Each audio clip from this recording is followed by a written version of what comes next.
आप देख रहे हैं इंडिया न्यूज। सबसे पहले देश, आपके साथ मैं रचना बंसल। अमेरिका में पत्रकार लूमर के एक्स हैंडल पर पोस्ट से खलबली मची हुई है। सबसे पहले पत्रकार लूमर ने ही पोस्ट कर बताया कि व्हाइट हाउस के धार्मिक स्वतंत्रता आयोग के सलाहकार बोर्ड के सदस्य 2 जिहादी बना दिए गए हैं। दोनों के नाम हैं इस्माइल रॉयर और शेख हमजा यूसुफ। पोस्ट में दोनों के बारे में पत्रकार लूमर ने विस्तृत तरीके से लिखा है। संक्षेप में यहां हम आपको बता दें कि दोनों का बैकग्राउंड काले कारनामों से भरा पड़ा है। इस्माइल रॉयर के पर आतंकी गतिविधियों में शामिल होने का आरोप है। कहा यह जा रहा है कि इसने 2003 में अलकायदा और लश्कर को मदद की थी। इसने 2004 में हथियारों और विस्फोटकों के उपयोग में सहायता का अपराध भी माना था। आतंकवाद से संबंधित आरोपों में इसे 20 साल की सजा भी हुई थी, जिसमें इसने 13 साल जेल में भी बिताए थे।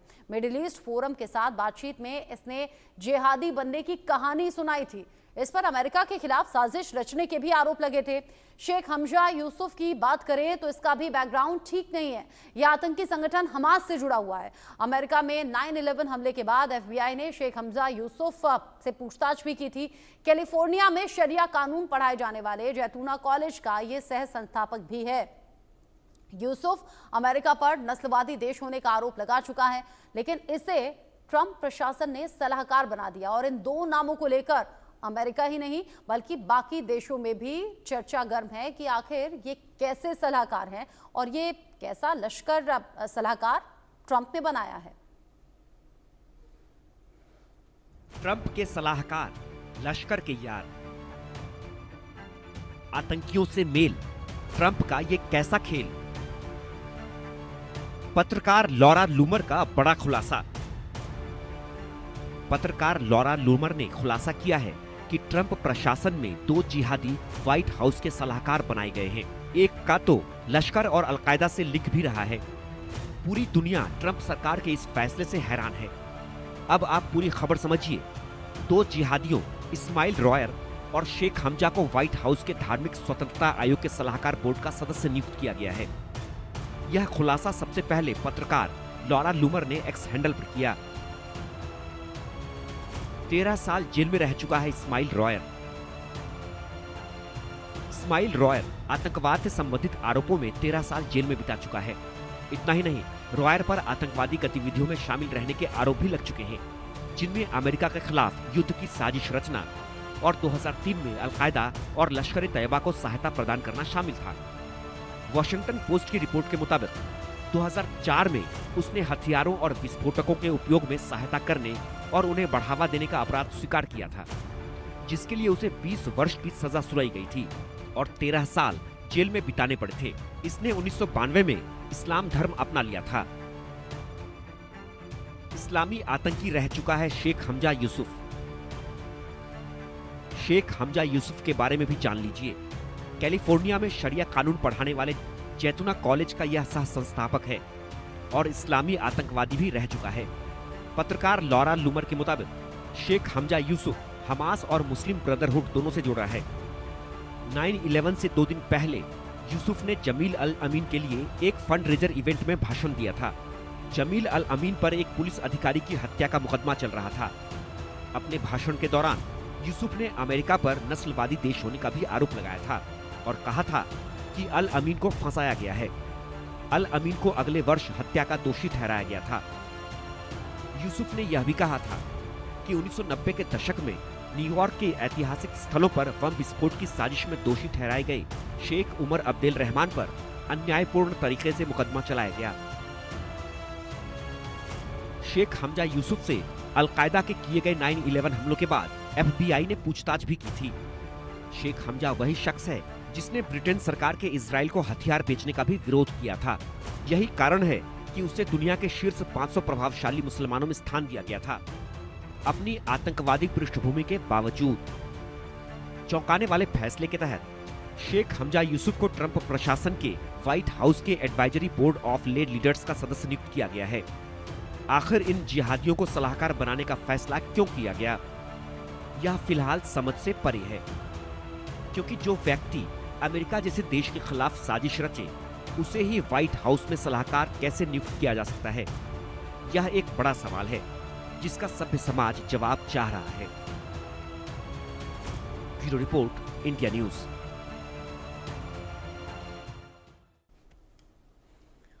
इसको लेकर बात हम करेंगे। मेजर रिटायर्ड मोहम्मद अली शाह मेरे साथ में जुड़ गए हैं डिफेंस एक्सपर्ट के तौर पर, और विपिन शर्मा जी मेरे साथ में जुड़ गए हैं बतौर पत्रकार। आप दोनों का ही इंडिया न्यूज पर स्वागत। विपिन जी, आपसे शुरुआत करना चाहूंगी। आजकल डोनाल्ड ट्रंप बहुत सुर्खियों में बने हुए हैं, कभी किसी वजह से कभी किसी वजह से, और अब ऐसे सलाहकारों का नाम वो अपने जिहादी लश्कर के तौर पर जोड़ रहे हैं। विवाद तो एक बार फिर से गहरा गया है। अभी पिछले ही दिनों सीरिया के नए नए राष्ट्रपति से मिले थे, तब भी इस तरह की चर्चा गर्म थी कि हो क्या गया है ट्रंप को।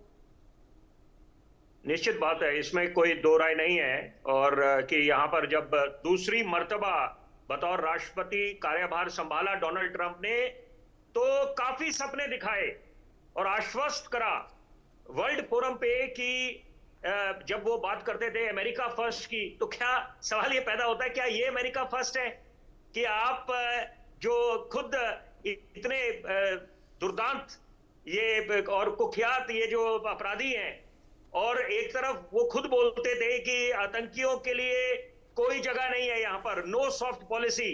तो यहाँ पर बिल्कुल एक तरह से यू टर्न है उनकी खुद की नीतियों पे। तो ये निश्चित बात है कि अमेरिका ही नहीं, पूरा विश्व इस समय सोच में पड़ा होगा कि ये डोनाल्ड ट्रंप हैं जिन पे उन्होंने भरोसा जताया और बड़ी उम्मीदें दिखा रहे थे, और बार बार बोलते थे कि एक शांति के दूत बन के उभरेंगे। पहले बात करी कि इजराइल और फिलिस्तीन के युद्ध को खत्म करेंगे, और दूसरी बात है रूस और यूक्रेन का युद्ध, और ये तो वहां तक बोला उन्होंने कि चंद घंटों में वो क्षमता रखते हैं कि चंद घंटों में वो इस युद्ध पे विराम ले आएंगे। फिर उसी के बाद आप पाकिस्तान और अमेरिका हिंदुस्तान का देखिए, जो ऑपरेशन सिंदूर चल रहा था उसमें दावा कर रहे थे कि यहाँ पर युद्ध विराम और सीज फायर उनकी वजह से हुआ। वो अलग बात है कि फिर उनको यू टर्न लेना पड़ा। तो ये देखिए, ये बड़ी चिंता की बात है, और ये यहाँ पर इस समय जो जितने भी बुद्धिजीव हैं वो इस पे निश्चित बात है आज ये सोच में पड़ गए हैं कि विश्व का सबसे पुराना लोकतंत्र, अगर उसके सबसे शक्तिशाली नेता, और यहाँ पर जब एक बड़ा इनको ऐतिहासिक बहुमत मिला है यहाँ पर, क्योंकि यहाँ पर जिस तरह से उन्होंने कमला हैरिस को शिकस्त दी, तो बड़ी उम्मीदें थी। तो यहाँ पर निश्चित बात है कि जब एक तरफ वो बात करते हैं कि टेरर के साथ हमारा बड़ा सख्ती से रवैया होगा, उधर से जब उन्होंने बात करी थी जितने जो ड्रग माफियाज हैं उनको उन्होंने आतंकी घोषित कर दिया था। तो यहाँ पर अगर जिन पे इतने गंभीर आरोप लगे हैं और जो खुद सजा काट चुके हैं, हाँ। उसके बाद अगर अमेरिका के राष्ट्रपति यहाँ पर उनको सलाहकार बना दें, तो ये मुझे लगता है कि ये विश्व इस समय कहाँ जा रहा है यहाँ पर, क्योंकि अमेरिका की तरफ एकदम ठीक आपने कंपेयर किया, एकदम ठीक आपने कंपेयर किया है। अवैध प्रवासियों को जिस तरीके से कैदियों की तरह भेजना, या फिर ड्रग सप्लाई करने वालों को आतंकियों की लिस्ट में रखना, एक तरफ तो आप इतनी सख्ती दिखा रहे हैं, दूसरी तरफ आप ऐसे फैसले कर रहे हैं कि आपको सिर्फ अमेरिका नहीं बल्कि बाकी देशों में भी क्रिटिसाइज किया जा रहा है। मेजर शाह, डोनाल्ड ट्रंप को आखिर हो क्या गया, या फिर ये कहूँ समझ को क्या हो गया? एक तरफ तो अमेरिका के लोगों से वादा किया, उनका भरोसा जीता, फिर चुनाव जीतकर वो सत्ता में आ भी गए, राष्ट्रपति बन भी गए, लेकिन अमेरिका जैसे शक्तिशाली देश के राष्ट्रपति अगर अपने फैसलों को इस तरीके से लेंगे तो निंदा तो होगी ना। पिछले दिनों सीरिया के नए राष्ट्रपति से मिले, जिस पर कभी अमेरिका ने ही करोड़ों का इनाम घोषित किया था, और अब इस तरह जिहादी लश्कर को अपने साथ में जोड़ लेना, ये सब हो क्या रहा है? कहीं ग्रेट अमेरिका के रास्ते पर चलते चलते इस तरह के विवाद बहुत सारे इनके साथ ना जुड़ जाएं, खुद ही विवादों में आ गए, खुद ही सवालों के घेरे में आ गए। जी बिल्कुल सही कहा आपने। देखिए, बल्कि अभी जो आपके स्क्रीन पे दिखा रहे हैं, इस मेज पे वो लिख रहे हैं, ऐसा कहा जा रहा था कि जब इलॉन मस्क इनके दफ्तर में आए थे अपने बच्चे को लेके, इलॉन मस्क के बच्चे ने बस टेबल को हल्का सा कुछ छुआ था, वो टेबल बदल दी इन्होंने शहर से। ये वो डोनाल्ड ट्रंप को हो क्या गया है? डोनाल्ड ट्रंप ने जब ये ट्वीट निकाली थी ना सीज फायर की, उसी टाइम पे जगहसाई हुई थी। लोगों ने कहा था कि ये बचकाने वाली बातें हैं कि मैं पहले ब्रेक करूंगा, मैं पहले ट्वीट करूंगा, मैं ये करूंगा। अब ये दो जिहादियों को, दो आतंकवादियों को शामिल कर रहे हैं। भाई, मौलाना मसूद अजहर पे रेड कॉर्नर नोटिस है, इंटरपोल नोटिस है, कंधार हाईजैकिंग 1999 दिसंबर की, उस पे इनका नाम बढ़ के बहुत सबसे टॉप पे था। और आप देखिए, जैश ए मोहम्मद के कैंप्स को, के ट्रेनिंग कैंप्स को हमने बर्बाद किया एयर स्ट्राइक में। आप यहाँ ही से ही जैश ए मोहम्मद के 2 खूंखार आतंकवादी, बल्कि जैश ए मोहम्मद की लश्कर तोयबा के, सॉरी, आप आतंकवादियों को आप वहां पे सीट दे रहे हैं। अरे कमाल हो गया। जिस दिन सीज फायर हुआ उस दिन सुबह को तो डोनाल्ड ट्रंप साहब ने IMF से लोन दिया था पाकिस्तान को, और मैंने उस टाइम पे अपना अंदाजा ये लगाया था रचना जी कि इसकी ये 2 वजह है। पहली वजह मालूम है, लोन है, कर्जा है, तो घूम फिर के आ जाएगा आपके पास। दूसरी बात, क्योंकि ये बिजनेसमैन है, इनको लगा चलो पाकिस्तान को कर्जा दे देते हैं IMF के थ्रू, जानते हुए कि ये खाने पीने के लिए नहीं लगाएगा, इंफ्रास्ट्रक्चर के लिए, डेवलपमेंट के लिए नहीं लगाएगा, ये युद्ध के लगाएगा या आतंकवाद के लिए लगाएगा। लगाए दो, ये वो हथियार खरीदेंगे अमेरिका से, तो यानी कि वही पैसा अमेरिका के पास वापस घूम फिर कर आएगा। ऐसा मेरा मानना था कि ये क्या होगा, लेकिन ये भैया जिहादियों को, आतंकवादियों को सीट दे रहे हैं। दो लोग हो क्या गया अगर है? डिफेंस डील की बात है, अगर ज्यादा पैसा कमाने की बात है या फिर इस तरह की डील्स में इंटरेस्ट दिखाने की बात है, तो वो बिल्कुल अलग है। हर देश अपने फायदे का सोचता है, लेकिन ये जो इस तरह की तस्वीरें सामने आ रही हैं या जो इस तरह के फैसले सामने आ रहे हैं, वाकई सवाल बहुत से उठ रहे हैं। आप दोनों मेरे साथ में रहिएगा।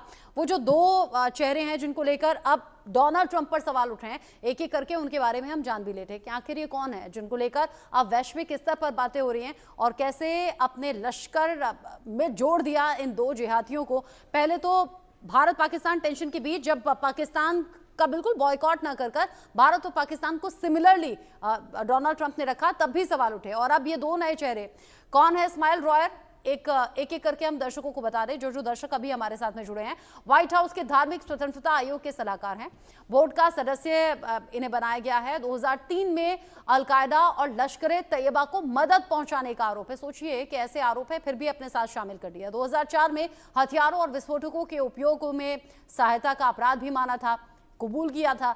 आतंकवाद से संबंधित आरोपों में 13 साल जेल में भी बिता चुका है। अमेरिका के खिलाफ युद्ध की साजिश रचने का भी आरोप लग चुका है। मिडिल ईस्ट फोरम को जिहादी बनने की कहानी भी सुनाई थी। 9/11 हमले के बाद में वर्जीनिया जिहाद नेटवर्क का मुख्य सदस्य भी था। और आप समझिए कि यही इस्माइल रॉयर, जो कि अब खास लोगों की गिनती में आ गया है, डोनाल्ड ट्रंप के साथ में जुड़ा है। अब अगला नाम कौन है? शेख हमजा यूसुफ, व्हाइट हाउस के धार्मिक स्वतंत्रता आयोग के सलाहकार के तौर पर चुनाव हुआ है, बोर्ड का सदस्य बना है। कैलिफोर्निया में शरिया कानून पढ़ाए जाने वाले जैतूना कॉलेज का सह संस्थापक है। इस्लामी आतंकी भी रह चुका है। यूसुफ हमास और मुस्लिम ब्रदरहुड दोनों से जुड़ा हुआ है। 9/11 हमलों के बाद में FBI ने इससे भी पूछताछ की थी। 9/11 से 2 दिन पहले जमील अल अमीन के लियफ एंड रेजर इवेंट में भाषण भी दिया था, और यहाँ जमील अल अमीन के एक पुलिस अधिकारी की हत्या का दोषी भी माना गया था। यूसुफ अमेरिका पर नस्लवादी होने का आरोप भी लगा चुका है। अगर अमेरिका से इतनी नफरत है या फिर अलग अलग साजिशों में नाम है, और सबसे बड़ी बात उन्हें कबूल भी किया गया है, तो आखिर कौन सी मजबूरी विपिन शर्मा जी जो इन दोनों को, इनका चुनाव हुआ, इन्हें अपने साथ में शामिल रखा?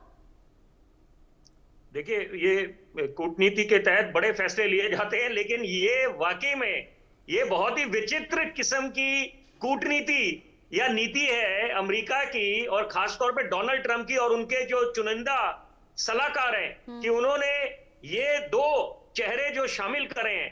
तो ये निश्चित बात है कि एक यहाँ पर पूरा अमेरिका आज चिंता में डूबा होगा, क्योंकि जो भरोसा उन्होंने जताया, एक तरफ जो उनका राष्ट्रवाद था, नेशनलिज्म था, वो जग जाहिर हुआ, सामने उभर के आया जब वो चुनावी मैदानों में जाते थे, रैलियां में जनता को संबोधित करते थे, आश्वस्त करते थे, और एक नए अमेरिका की बात करते थे, और बात करते थे कि let's make America great again. तो ये अमेरिका को ऐसे ग्रेट बनाएंगे। तो दोनों ही अमेरिका के खिलाफ रहे हैं, फिर इन्हें और इन जैसों को साथ में रखकर ग्रेट अमेरिका कैसे बनेगा?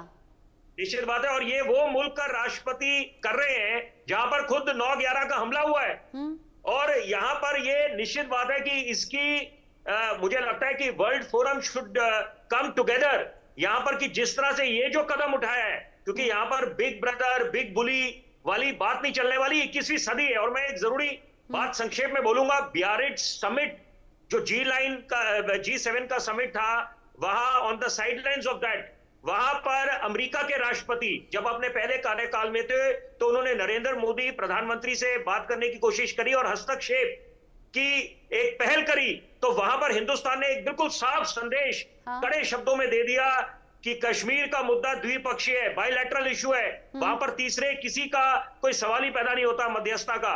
तो यहाँ पर अब मुझे लगता है कि ये बिग ब्रदर की भूमिका, और यहाँ पर जितने भी मुल्क अगर उनके साथ भी हैं तो वहां पर इस मुद्दे पर वो निश्चित बात है कि यहाँ पर कड़ा विरोध जताएंगे अमेरिका का कि आपकी कथनी और करनी में इतना जमीन आसमान का फर्क कैसे है। यहाँ पर आप बोलते कुछ हैं, आश्वस्त कुछ करते हैं, और आपका जो एक्शन है वो तब्दील किसी और चीज में होता है। तो यहाँ पर मुझे लगता है कि ये एक बहुत गंभीर बात है कि यहाँ पर किसके दबाव में सवाल ये पैदा हो रहा है। और मैं 2 कदम और ऐसी कौन सी मजबूरी है और ऐसा क्यों जरूरी है? ये मजबूरी है, ये जरूरी है? डोनाल्ड ट्रंप और उनका प्रशासन बेहतर समझते होंगे, लेकिन वाकई वैश्विक फोरम हमें इस बात को उठाना चाहिए और इस पर बात होनी चाहिए। मेजर शाह, जब जो बाइडेन राष्ट्रपति थे तो यही डोनाल्ड ट्रंप थे जो बार बार अलग अलग तरीके से कटाक्ष करते थे, तंज कसते थे, कहते थे बढ़ती हुई उम्र का असर हो गया है। डोनाल्ड ट्रंप पर किसका असर हो गया है? ये किस चीज की मजबूरी है, या फिर ऐसा करना क्यों जरूरी है कि कभी सीरिया के राष्ट्रपति से जाकर हाथ मिला लेते हैं, सिर्फ हाथ नहीं मिलाते बल्कि बड़ा उन्हें काबिल बताते हैं, उनकी तारीफ करते हैं, और अब ये 2 जिहादी चेहरे जिन्हें अपने साथ में शामिल कर लिया, ऐसी कौन सी मजबूरी है? फिर भारत पाकिस्तान टेंशन के बीच में जल्दबाजी में पोस्ट कर देते हैं, क्रेडिट लेने की होड़ मच जाती है, तमाम इंटरव्यूज में कहते हैं भारत पाकिस्तान के बीच में टेंशन मैंने ठीक करा दी, यहां तक कि कश्मीर मसले का हल करने का भी दावा करते हैं, फिर अपनी बात से पलट जाते हैं, फिर कुछ घंटे बाद फिर आते हैं कि हाँ मैंने मध्यस्थता की है, मुझे क्रेडिट मिलना चाहिए था। ये हो क्या रहा है? सर जी, जब इन्होंने जो बाइडेन की बात करते थे कि उम्र हो गई है, उम्र डोनाल्ड ट्रंप साहब की भी हो गई है, और वापस ये बचपने वाली उस पे लौट आए हैं डोनाल्ड ट्रंप साहब। बिल्कुल जैसे छोटे बच्चे बिहेव करते हैं ना कि भाई समझ में नहीं आ रहा क्या कर रहे हैं, इनको डांटना पड़ता है, धमकाना पड़ता है। अब ये इतने बड़े नंबर 1 सुपर पावर के राष्ट्रपति हैं, इसके लिए दुनिया चुप है, खामोश है। चकासाई तो हो रही है, दुनिया पूरी देख रही है, दुनिया हंस रही होगी बिल्कुल। अमेरिका की जो थोड़ी बहुत जो क्रेडिबिलिटी थी ना, पूरी क्रेडिबिलिटी का मिट्टी परेड कर रहे हैं डोनाल्ड ट्रंप साहब। ये सत्ता में आने से पहले बड़ी बड़ी बातें करी, मैं जंग रुकवा दूंगा, 24 घंटे में जंग रुकवा दूंगा, मैं अगर चाहूं तो ये कर दूंगा, वो कर दूंगा। पहले दिन सत्ता में आने के बाद बड़े बड़े फैसले लिए। हमने तो बहुत सोचा कि भाई हाँ उम्मीद हो बहुत थी इनसे, लेकिन जिस तरीके से ऑन ग्राउंड कंडक्ट हुआ है, ये 2 जिहादी चेहरे, चलो IMF से पाकिस्तान को फंड दिया, जिंदा हुई, बहुत खराब लगा, ठीक है, चलो आप क्या कर सकते हैं। अरे आप 2 आम चेहरे नहीं, पाकिस्तान से वो भी जिहादी चेहरे, मतलब हद हो गई है, मतलब हदें पूरी पार कर दी है। क्या मैसेज आप दे रहे हो दस्ता जी? आपको 2001 में 11 सितंबर 2001 में जब world trade centre, twin tower पे, पेंटागन पे हमला हुआ था, जब उसामा बिन लादेन ने हमला किया था, उसामा बिन लादेन एक मुजाहिद था कोल्ड वॉर के टाइम पे 1979 टू 1989। ये अमेरिका ने ही तो क्रिएट किया था अलकायदा, ताकि ये रूस सोवियत यूनियन के साथ लड़ेंगे। तब उसामा बिन लादेन एक यंग मुजाहिद था। उसामा बिन लादेन ने घूम फिर के पलटवार किया अमेरिका पे। अमेरिका ने लॉन्च कर दिया वॉर अगेंस्ट टेरर, और अगर वॉर अगेंस्ट टेरर ही था तो लीबिया में तहस नहस कर दी, गद्दाफी को मार दिया, इराक में सद्दाम हुसैन को मार दिया, अफगानिस्तान की तबाही मचा दी। 10 साल के बाद 2011 में उसामा बिन लादेन मिलता है पाकिस्तान के अंदर। अमेरिका पाकिस्तान के अंदर घुसी, उसामा बिन लादेन को उठाया, मारा, पानी के नीचे दफना दिया, लेकिन वहां पर लश्कर तोयबा, जैश ए मोहम्मद, हिजबुल मुजाहिदीन, कई सारे आतंकी ग्रुप्स थे। उनके ठिकानों को अगर ये चाहते तो तहस नहस कर सकते थे, लेकिन उनको अफेक्ट नहीं कर रहा था ना। लश्कर तोयबा या जैश ए मोहम्मद जैसे आउटफिट इनको अफेक्ट नहीं कर रहे थे, तो अमेरिका ने उनको इग्नोर कर दिया। और इन्हीं के 2013 में हिलरी क्लिंटन ने पार्लियामेंट में, पाकिस्तान पार्लियामेंट में खड़े होकर बोला है, अगर आप सांप पालते हो ये सोच के कि सांप आपको नहीं आपके पड़ोसी को धसेगा, आपको ही धसेगा।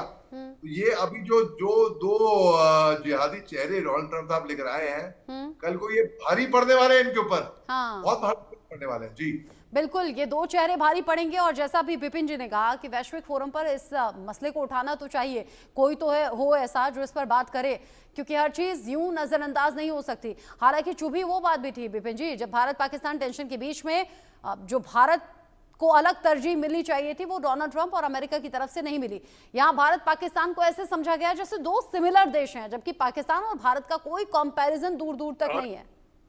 मैं देखिए रचना जी, अभी मेजर साहब ने जो बात करी मैं बिल्कुल इत्तेफाक रखता हूं, बड़े सुलझे हुए ये आकलन करते हैं। तो यहाँ पर देखिए एक बड़ी हास्यास्पद बात है। पहली बात तो ये कोई 1 अप्रैल नहीं है कि अप्रैल फूल का किसी ने जोक कराओ कि ऐसे जिहादियों को आपने अपना सलाहकार बना दिया है। दूसरी बात देखिए, ये जो इतना गंभीर मुद्दा है कि जो पहलगाम में जो निहत्थे सैलानियों को मौत के घाट उतारा गया, वहां पर अमेरिका के राष्ट्रपति, मतलब आप सपने में नहीं सोच सकते कि वो इतने हल्के में लेते हुए ये बात बोलते हैं कि let's catch up over dinner, let's, and वो हम ट्रेड की बात करेंगे, हम चाहते हैं वो ट्रेड की बात हो। आपको केवल ट्रेड व्यापार दिखता है और आप हिंदुस्तान और पाकिस्तान को एक मंच पे बिठाना चाहते हैं, जबकि हिंदुस्तान ने बिल्कुल साफ एक संदेश दे दिया है, पूरे देश ने संदेश दिया कि यहां पर बातचीत तभी होगी जब हम आतंकियों के बारे में बात करेंगे, आतंकवाद के बारे में बात करेंगे, और यहां पर अब बात होगी तो पीओके के बारे में बात होगी। ये नया हिंदुस्तान है, यहां पर देश पूरा एकजुट है, एक मंच पे खड़ा हुआ है। निश्चित बात है, वो सवाल ही पैदा नहीं होता। और ये नया भारत है, और सबसे बड़ी बात है अब सारी निगाहें हैं, जो हमारा डेलीगेशन यहाँ पर जाएगा अलग अलग देशों में जाकर हिंदुस्तान की बात रखेगा, क्योंकि भ्रांतियां फैलाई जाती हैं। और यहाँ पर बड़े जिम्मेदारी से मैं बोलूंगा, यहाँ पर इस बात से बड़ा दुख मिलता है कि यहाँ पर की जो फॉरेन मीडिया है, जो फेक प्रोपेगेंडा चलाता है हिंदुस्तान के बारे में, कि यहाँ पर हम लोग बात करें अल्पसंख्यक समाज का हर एक तबका महफूज है।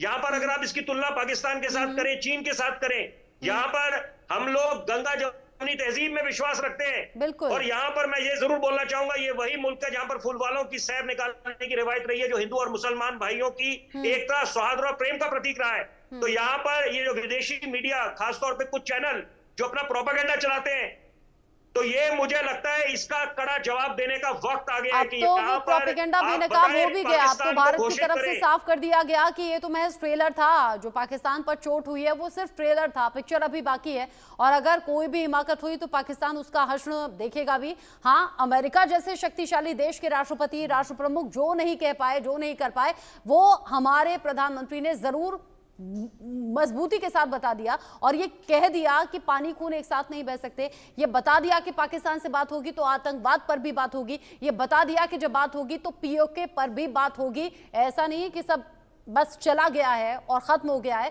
ऑपरेशन सिंदूर अभी ऑनगोइंग है, जारी है। यानी पाकिस्तान को बहुत सोच समझकर चलने की जरूरत भी है। मजबूती से बात कहने वाला प्रधानमंत्री हमारे पास है। बहुत शुक्रिया मेजर शाह, सॉरी मेरे पास टाइम नहीं है। मेजर शाह, विपिन शर्मा जी, दोनों आपका शुक्रिया इंडिया न्यूज के साथ इस डिस्कशन में रहने के लिए। छोटा सा ब्रेक यहाँ पर ले रहे हैं, लौटेंगे।